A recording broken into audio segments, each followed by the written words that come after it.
So ganito ang pagtatanggal. So yan, umiikot na siya kasi nag-release na ako ng refrigerant. So bali ito lang, ito ang pagtatanggal.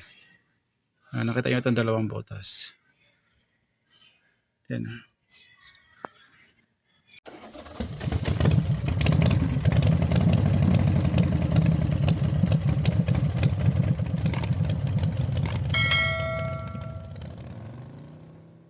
Welcome sa Kyoto Electrics. So meron tayo itong Toyota FG Crosser, Toyota na to.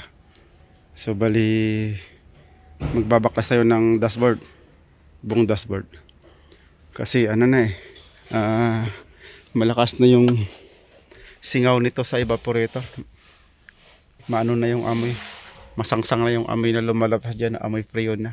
Pag binubuhay mo yung blower kahit di ka naka-aircon o kahit di mo binuhay yung compressor, basta pag binaya mo lang yung blower, amoy mo na yung amoy ng langis o amoy ng freon sa unit na to. So first time ko magbabaklas ng dashboard ng unit na to ng FG Crosser. So samahan niyo ako, ating tuklasin to kung paano magkalas ng dashboard ng FG Crosser na to.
So bali dito sa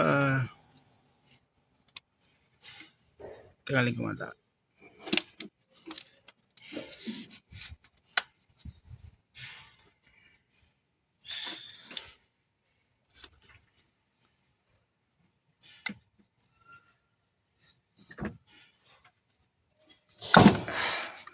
Yes. So ganito ang pagtatanggal. So yan, umiikot na siya kasi nag-release na ako ng refrigerant. So bali ito lang, ito ang pagtatanggal. Nakita nyo itong dalawang butas. Yan. Kailangan natin ng panundot na matigas para ating sindutin lang ito. Ayan.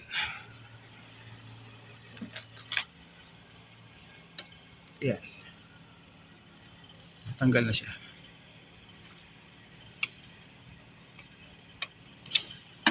So ito lang sundutin natin ito. Nakaklip lang yan. Itong part na to. Sundutin natin. So ganun din itong maliit.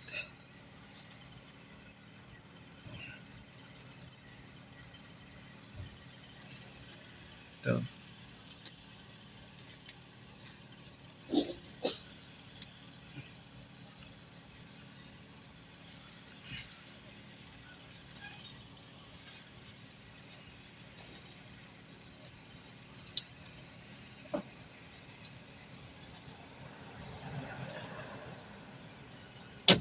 Ayan.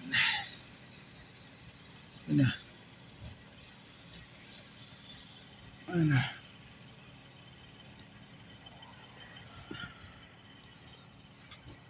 Okay. So free na yan. Ilahin na natin ito.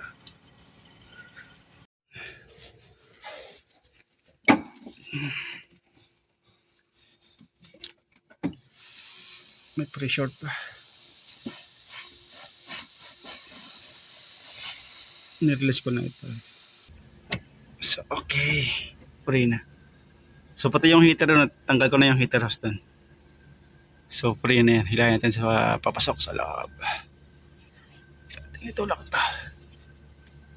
Para sumama na sa loob. Itong rubber na ito. Okay.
So ito, meron na tayong bagong evaporator. So dumating na yung bagong evaporator ng FG Corsair.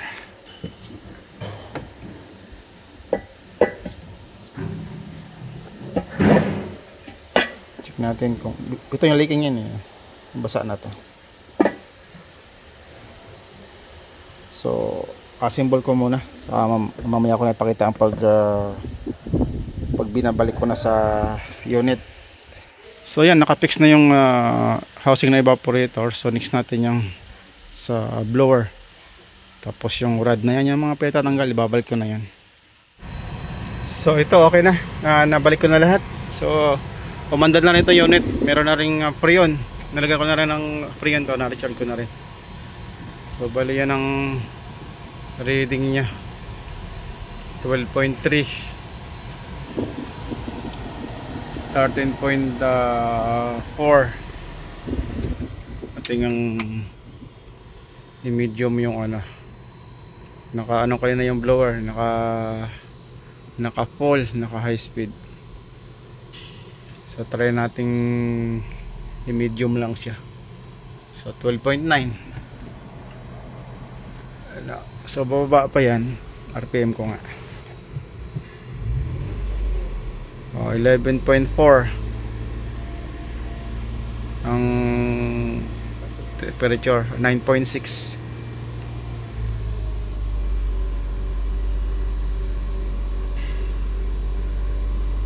Nag-automatic yung compressor pag ina RPM 8.1. Malamig. So ilipat ko nga sa passenger side. Sa driver side yung kanina eh. Ducting ng driver side. So 7.2.